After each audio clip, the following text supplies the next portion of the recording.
Songe reçu une nuit de juin 2018 de Colette Ruolt.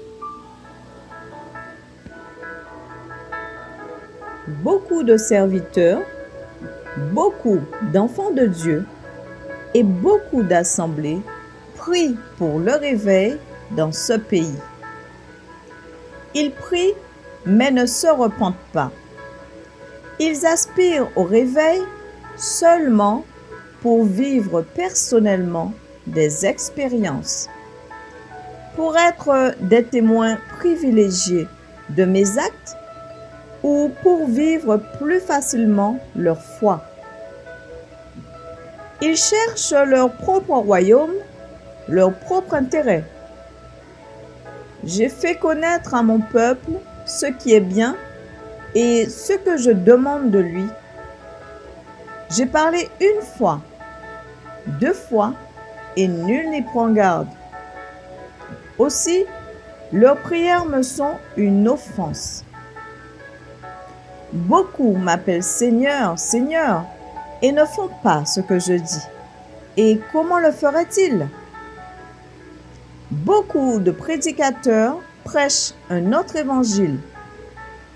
Chacun prêche selon son point de vue, et ils ont perdu ma vision, et faute de vision, le peuple périt. Je n'ai pas changé, je suis toujours le même. Mon onction n'a pas changé, ma parole n'a pas changé, mes promesses n'ont pas changé, mais mon peuple a changé. Ils ont déplacé les bornes anciennes que leurs pères avaient posées. Mais voici, je me suis gardé un reste qui résiste et tient ferme, un reste qui se prépare. Ils font ma joie. Je suis jaloux d'eux. Ils sont aveugles et sourds, aveugles pour ignorer les choses visibles et rechercher les invisibles, sourds pour ne pas se laisser entraîner dans un évangile plus facile. Ils sont aveugles pour ne pas croire ce que leurs yeux croiront voir et sourds à toute voix pour entendre ma voix. Ceux-ci sont mon reste qui font mon plaisir. Leur foi a été éprouvée. Leur motivation, leur détermination et leur renoncement ont été éprouvés et le seront encore. Ils ont faim, ils ont soif, ils sont avides de réalité de mon royaume et rien d'autre ne pourrait étancher leur soif. Ils crient à moi nuit et jour. Ils ont cette douleur en eux et ne peuvent l'oublier. Ils sont prêts à payer le prix pour ce que leur âme désire. Et je suis réellement dans leur cœur, dans leur vie et dans leurs projets. Ils m'appartiennent et ils sont à moi. Ils sont mon reste et j'enlève encore. Eux aussi prient pour une manifestation puissante de mon royaume dans ce pays. Eux, je les exaucerai, car ils prient selon ma volonté. J'entends leurs supplications. Ils tourmentent leur âme à cause des péchés de mon peuple. Eux ont vraiment reçu mon fardeau pour intercéder. Voici, je viens secouer ce pays. Je suis celui qui annonce et la chose arrive. Assemblée de France, prépare-toi à rencontrer ton Dieu. Voici, il vient avec le feu de l'esprit et le feu du jugement, et le jugement commence par sa maison. Parce que les prémices sont là, parce que les flammes commencent à lécher, plusieurs quittent la voie.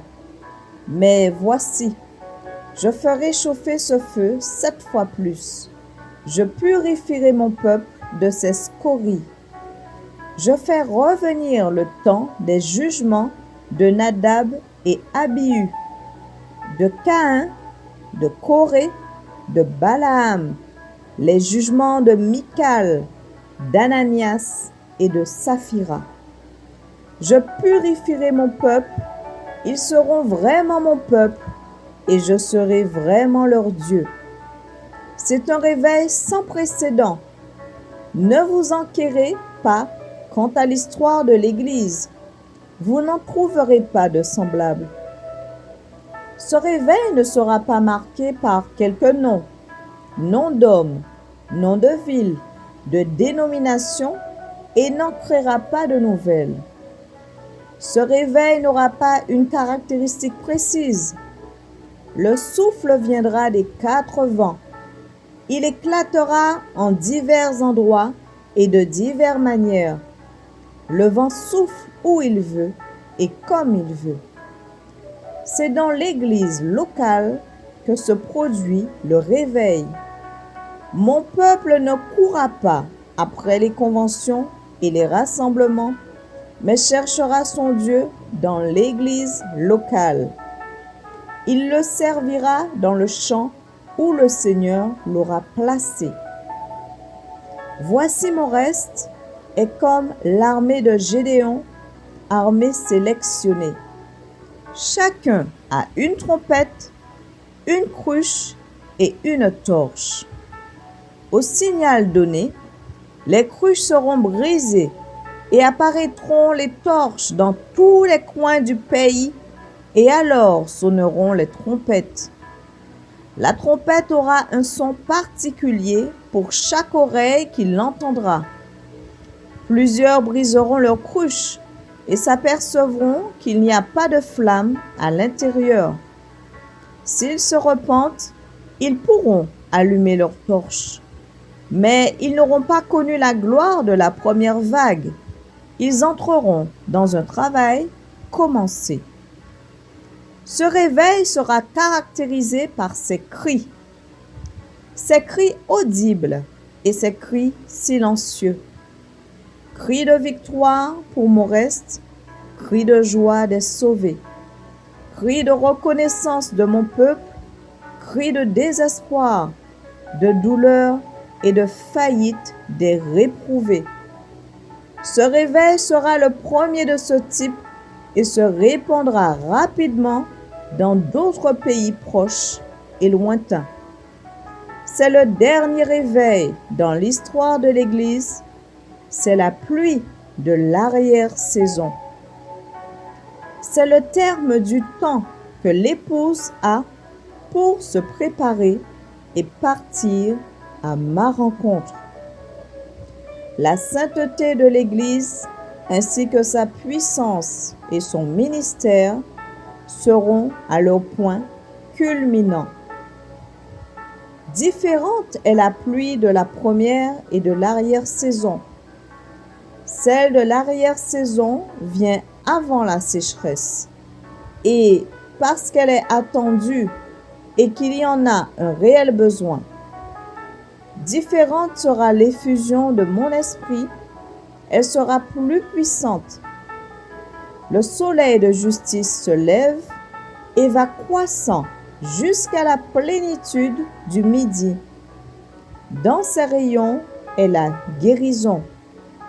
Vous verrez de plus en plus de guérison. Je rendrai gloire à mon nom. Ce qui a retardé ce réveil, c'est que mon peuple prie, mais ne se prépare pas à recevoir les multitudes. Ils ne nettoient ni ne vérifient leurs filets. Mais voici, je viens maintenant. Qui peut arrêter mon bras? Que celui qui a des yeux pour voir contemple. Voici, le nuage est plus gros que la paume d'une main. Que celui qui a des oreilles pour entendre, entende. Voici, il vient le bruit d'abondantes eaux. Les prémices sont là. Le vent s'est déjà levé et il va grandissant. Que celui qui se sanctifie encore, et que celui qui se souille encore.